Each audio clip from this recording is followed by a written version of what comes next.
Burns is a major cause of morbidity and mortality worldwide. It can be accidental, a workplace injury or industrial accident, or it can be suicidal, even homicidal. We can see about burns in this session. Causes of burns. Flame. Flame is superheated oxidized air. So flame is the superheated oxidized air as a result of burns, and we commonly see in infernos or industrial accidents. Scald is formed secondary to hot liquid in cases like spillage of oil or hot bathing water. And contact burns can be secondary to contact to any heated or cold solid surface. So scald is due to liquid and contact is due to heated or cold solid surface. So how can cold cause burns? Here I mention two terms: frost nip and frostbite. Frost nip means only the superficial skin is affected due to exposure to sub-freezing temperature. So only the epidermis is affected and there will be skin redness and swelling. In frostbite, the deeper tissues are also involved by the exposure to cold surface. So there is freezing. The blood vessels may freeze, underlying tissues may freeze, and overall resulting in necrosis. Now, looking at chemical burns, it is common in industrial accidents, in chemical industries, and also in laboratories. Now, looking at electricity, that is yet another cause of burns. It can be due to low voltage injuries or high voltage injuries. We'll discuss about this later. Depth of burn. Depending on the depth of burn, we can classify burns into first degree burn, second degree burn, third degree burn, and fourth degree burn. So we have the epidermis, and in the dermis we have the papillary dermis and the reticular dermis, and below we have subcutaneous fat. So things to be noted here are, if the papillary dermis is involved and the burn is only till the depth of papillary dermis, it can form blisters. Or if the burn is crossing this papillary dermis and reaching till reticular dermis, it can result in formation of scars while healing. That means above the level of reticular dermis, there is no formation of scar. So first degree burns is injury to the epithelium and the epithelial barrier is still intact. So there will be redness, pain, and it will blanch on touch. This erythema will blanch on touch. Now, when it comes to second degree, we have two types of second degree burns. We have superficial and deep second degree burns. So when the burns is till the level of papillary dermis, we call it superficial second degree burns. When it is entering the reticular dermis, that is deep second degree burns. So in superficial second degree burns, the burn wound will be painful. It is also red and it also blanches on touch. There will be formation of blisters. When it comes to deep second degree burns, pain will be appreciable only to pinprick sensation because the nerves are getting damaged. So pain is appreciable only to pinprick sensation.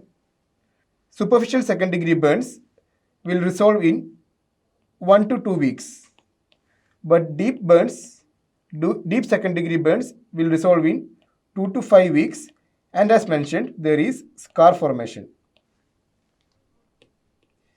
Now, looking at third degree burns. Third degree burns means the burns has entered the subcutaneous space. So there will be coagulation of subcutaneous fat. So in third degree burns, there will be a white leathery eschar. White leathery eschar. And when it enters the muscles or it is deep till the bones, it is called fourth degree burns. Here we can see the first degree burns, that is epidermis is intact. Second degree burns entering till the dermis. Third degree burn reaching the subcutaneous tissue and there is eschar formation. And fourth degree burns, there is exposure of tendons and muscles. Zones of burn injury. Once the hot surface or a cold surface is in contact with the body, the immediate cells surrounding the contact area will go for necrosis and disruption. And this area is the zone of coagulation. The cells there undergo coagulative necrosis. Surrounding this zone, we have the zone of stasis. There is increased presence of thromboxane A2, resulting in vasoconstriction. Also, there is leakage and disruption of blood vessels. And below that lies the zone of hyperemia. So why hyperemia? In this zone, there is vasodilatation and there is increased flow in the capillaries. And from this increased flow, WBCs and other inflammatory cells are recruited towards the zones of necrosis and zone of stasis. Now, calculating the area of burns, we have the Valle's rule of 9. So we have divided the body parts into different compartments of 9% of total body surface area. So in an adult, the head and neck forms 9%. The torso is divided into 4 parts: anterior chest, anterior abdomen, posterior chest and posterior abdomen. Each carries 9% of total body surface area. And the upper limbs are divided into anterior and posterior and each contain 4.5%. That is, one whole upper limb will contain 9% of body area. Genital area comprises 1% and lower limbs. Each surface, that is anterior surface and posterior surface, each of the lower limb carries 9%. So, 4 surfaces of 2 lower limbs together constitute 36%. Adding up all this, you will get 100%. This is Valle's rule of 9. When it comes to infants, in infants, the head size will be more, the surface area covered by the head, and the surface area covered by other body parts will be less. As the child grows, head will grow smaller and body parts will attain larger surface area proportion. So in an infant, the head and neck contains 21%. Remember, in adult it was 9% head and neck. Here it is 21% in infants. But the anterior abdomen and chest and the limbs will contain less surface area. Abdomen is 13%. Each leg will take 13.5%. Each arm is again 10%. Each upper limb. That is, it is more than that in adult. Adult it was 9%. So head and upper limbs have more surface area than in adults, in infants. When it comes to Palmer rule, the burn surface area which can be of varying degrees like first degree, second degree and mixed burns, the area of burns can be calculated using Palmer rule. That is, the area of palm of the patient, not the examining doctor. Area of palm of the patient is used to calculate the surface area. So, 1 palmar surface is equivalent to 1% of total body surface area.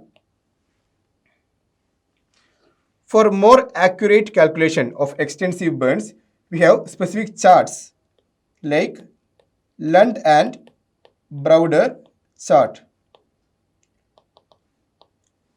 These charts will give more accurate calculation of the burn surface area. So body is divided into different zones. And you have the matrix which contain the area involved by each part in different age groups. We also have the Berkeley formula. Berkeley formula for calculation of burn surface area is more accurate in children. Coming on to the systemic changes after burns. So burns is a trauma. So there will be increased sympathetic stimulation. So there will be increase in catecholamines and steroids. And due to the inflammatory response, there will be release of inflammatory mediators, interleukin 1, interleukin 6, tumor necrosis factor, platelet activating factor. There will be activation of coagulation cascade, and there will be complement system activation. All this together bringing up an inflammatory milieu in the body. So we have an ebb phase. Immediately during the first 48 hours, you have the ebb phase when the body metabolism decreases following a burn. That is decrease in BMR, decrease in cardiac output and hypovolemia. And after the ebb phase, there will be a flow phase. Flow phase is further divided into initial catabolic phase and later anabolic phase. So during this ebb phase, the body is trying to conserve energy for a future reconstruction of the damaged parts. And during flow phase, the body will be mobilizing resources from all over the body for anabolic phase. So this flow phase is a hypermetabolic phase. In flow phase, there will be increase in BMR, increase in cardiac output. So these changes are brought out mainly by catecholamines and steroids, also insulin. So these will be found to be elevated up to 3 years after burns. Now, coming back to the other factors, there are certain hormones that are decreased after burns, like insulin-like growth factor binding protein 3, parathyroid hormone, osteocalcin, and sex hormones. These hormones are decreased after burns, and this decrease can extend up to 6 months in severe burns. Ventricular dysfunction after burns is secondary to myocardial depressant factor. Myocardial depressant factor that is elicited in blood. In the initial phases, that is post-burn phases, there will be oliguria.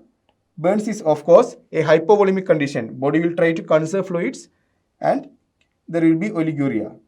And there will be global immunosuppression after burns. Patient is prone to infection. Coming into management of burns. The first step in management is remove the source or remove the victim away from source.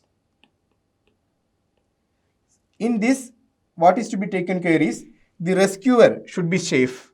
Rescuer should not be another victim. And once the victim is placed in a safer environment and away from the source, for superficial burns and skin burns, what we can do, we can run tap water on the wound. So why tap water? It is of room temperature. That is, we should not run cold water over burnt surface because it can go for hypothermia. So when room temperature water is poured over the burns, if it is done within 15 minutes of burns, the depth of burn will be limited. And this running water can be held up to 45 minutes, or there is good access to healthcare. Intubation. Intubation is commonly required at times of inhalational injury, or otherwise it can be also done secondary to general condition compromise in burns.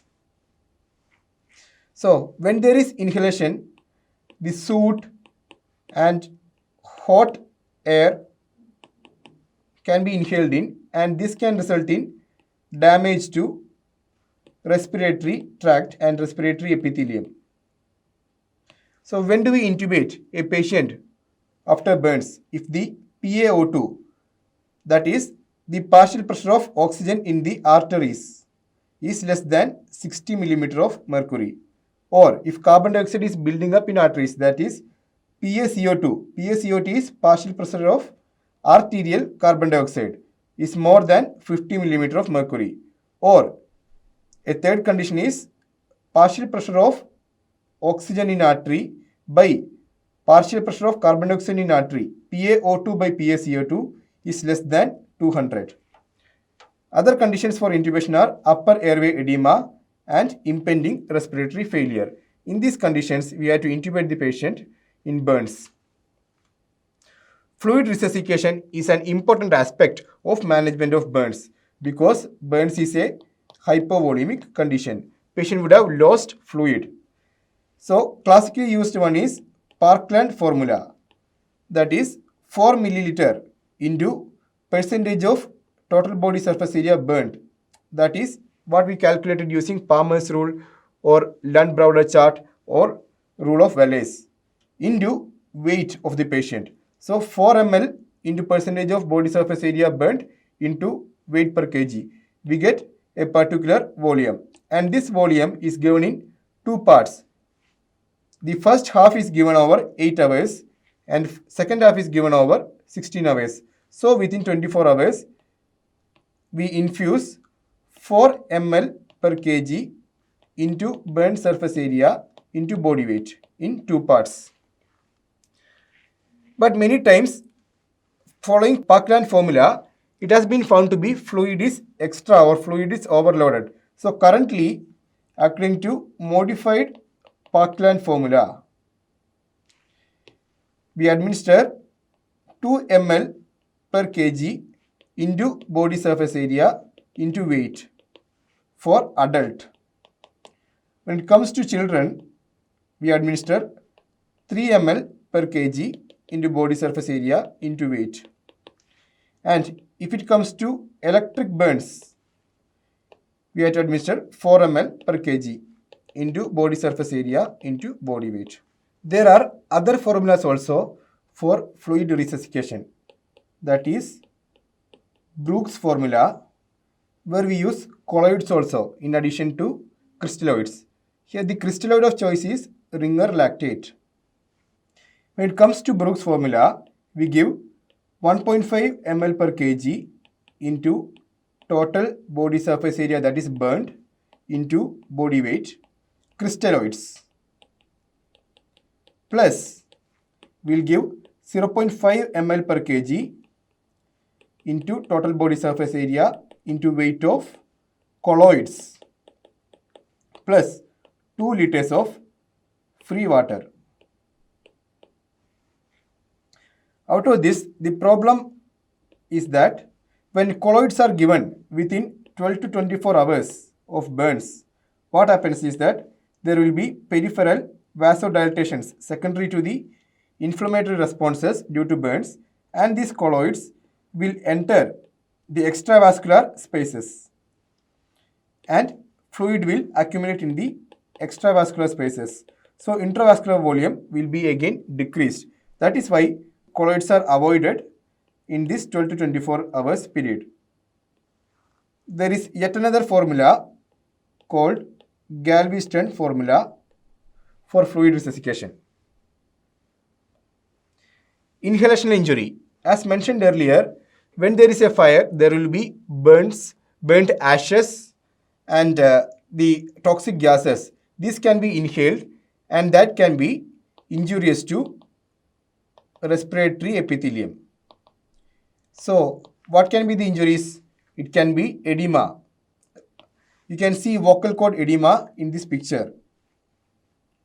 And there can be mucosal ulceration, and after ulceration, there will be mucosal sloughing. Mucosa may slough off. Also, there can be charring of the respiratory tract. So, in case of inhalational injury, what all we can give as treatment to prevent respiratory complications? We have to administer oxygen over a mask or over nasal prongs, and we have to give bronchodilators. Bronchospasm can occur secondary to injury to respiratory epithelium and the edema. So we can give bronchodilators nebulization. We can also give nebulization of hypertonic saline. Hypertonic saline nebulization, also NAC, N-acetylcysteine or heparin. This will help to dislodge the mucus and slough from the respiratory tract. Also, we can give nebulization of epinephrine. What will epinephrine do? It will act as a vasoconstrictor. The vessels in the mucosa and submucosa will constrict in the respiratory tract, and this will decrease the edema.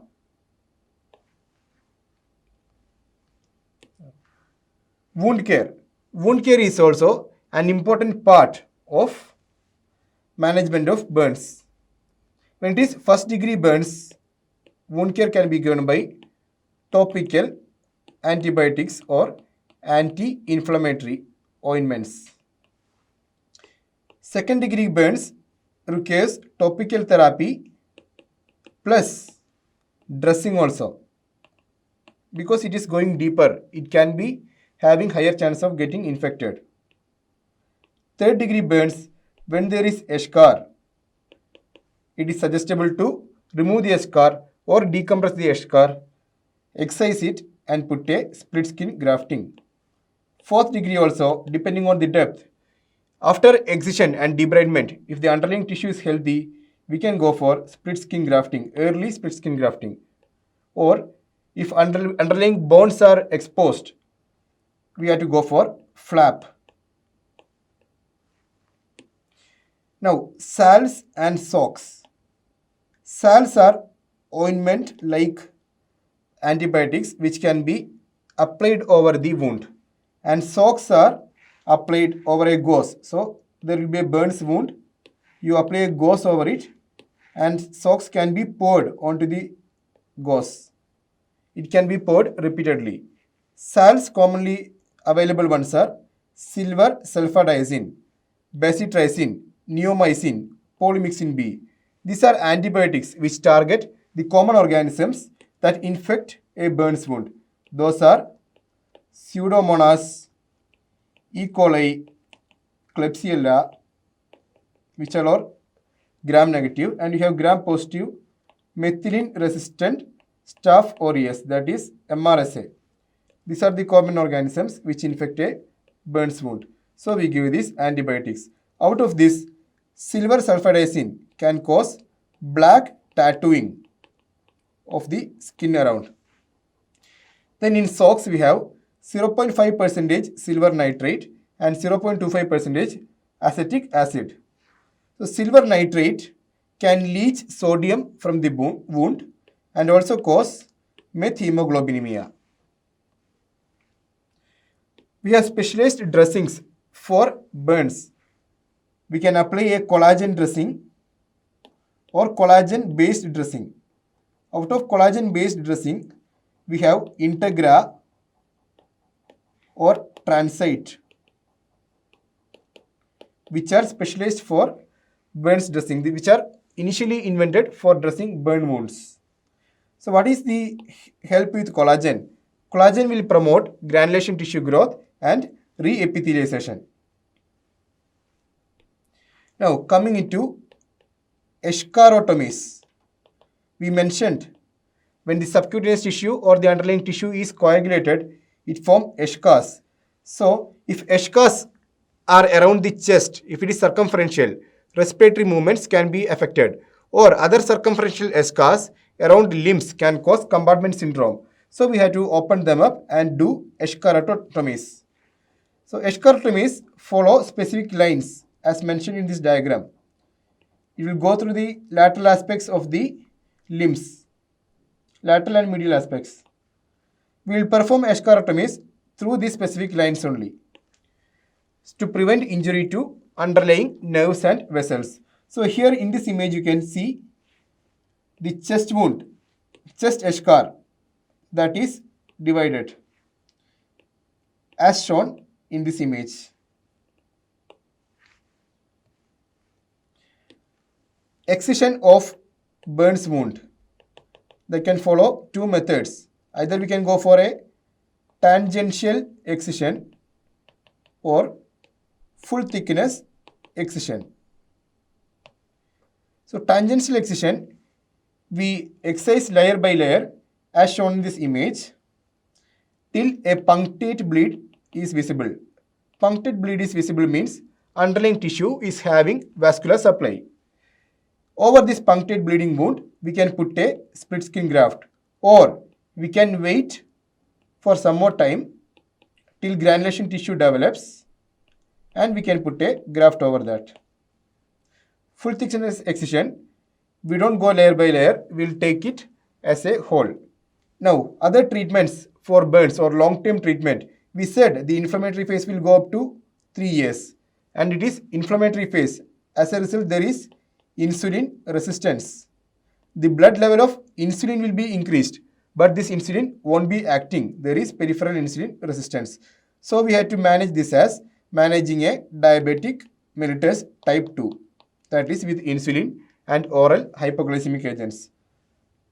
Other agents available are RGH is recombinant growth hormone. We mentioned early, growth hormone will be decreased post burns. IGF, insulin-like growth factor. IGF will be also decreased post burns. So these can be supplemented. Also there was decrease in sex hormones after burns. We can supplement oxandrolone, which is an androgenic drug. Androgenic drug help in anabolism. So oxandrolone also has an important role in management after burns. Propranolol. After burns, we mentioned it will be a surge in catecholamines.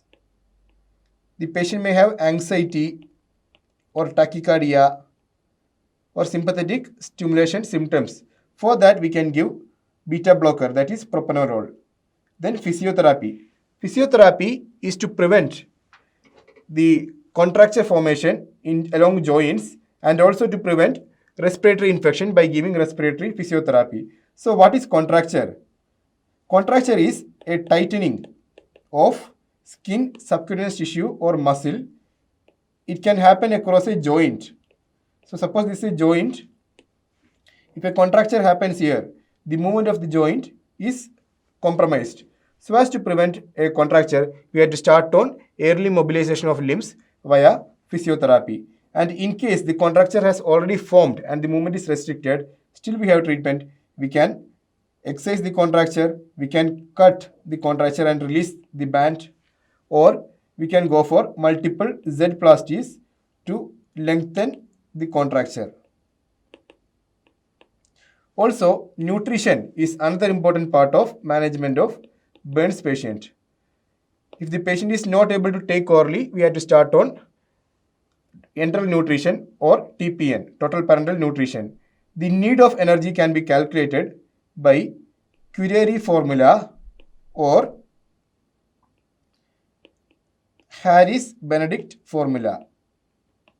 These formulas can be used to calculate the energy needs of the body and calories can be provided accordingly. Coming into electrical burns. Electrical burns can be due to low voltage burns, that is secondary to the domestic appliances which use up to 220 volt. 110 to 220 is the range of low voltage. That is the electric appliances used for domestic use. The low voltage burns can be local burns. Or when it comes to high voltage burns, that can be even more than 1000 volts. In these cases, suppose this is the body of the patient or the victim and below is the ground. Once the electric shock accesses the body, there is an entry point. And from this entry point, it will travel through the body. There will be heart here. And it travels through the body and comes to the ground. So this travel, the path of travel will be the path of least resistance. Skin will provide high resistance. Then what are the parts through which the electricity can flow with least resistance? They are subcutaneous tissue, blood vessels and nerves. So in blood vessels, what will happen? As the current passes, there will be hemolysis. In entry point, and this is the exit point, there will be burns in entry and exit sites. And also in muscles, there will be necrosis of muscle, that is myonecrosis, and this will result in release of myoglobin, and this myoglobin will result in renal failure, that is acute tubular necrosis. Now coming into chemical injury.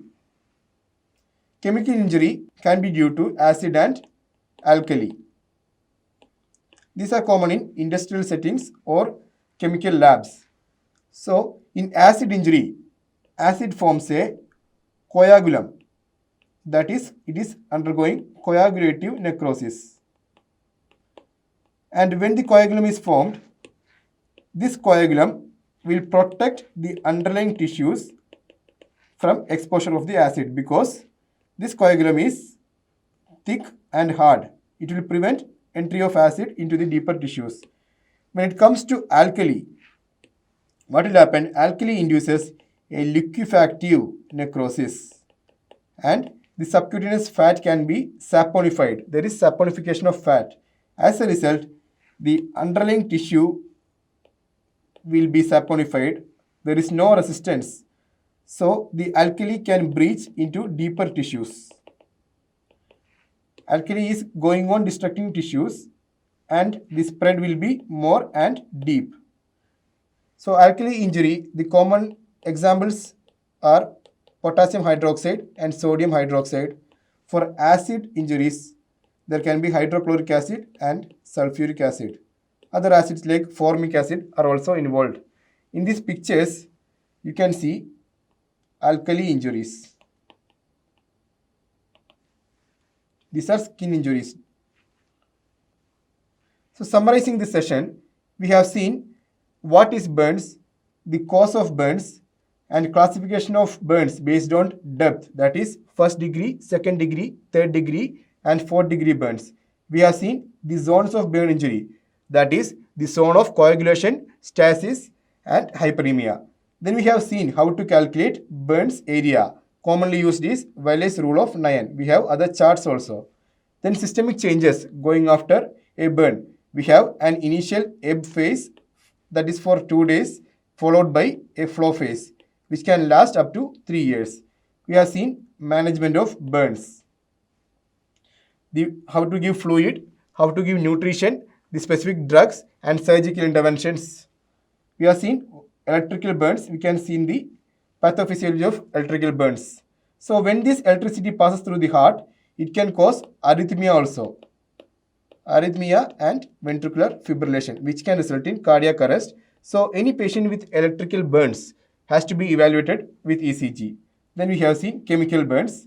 We have seen what happens when the burn is due to alkali and what happens when the burn is due to acid. It is said that there is no major injury than severe burns, and management of burns require an expert panel of physicians, surgeons, plastic surgeons, anesthesiologists, occupational workers, rehabilitation workers, and social workers. So management of burns require good expertise and good knowledge about the burns, the pathophysiology, and the treatment. That is all about this session.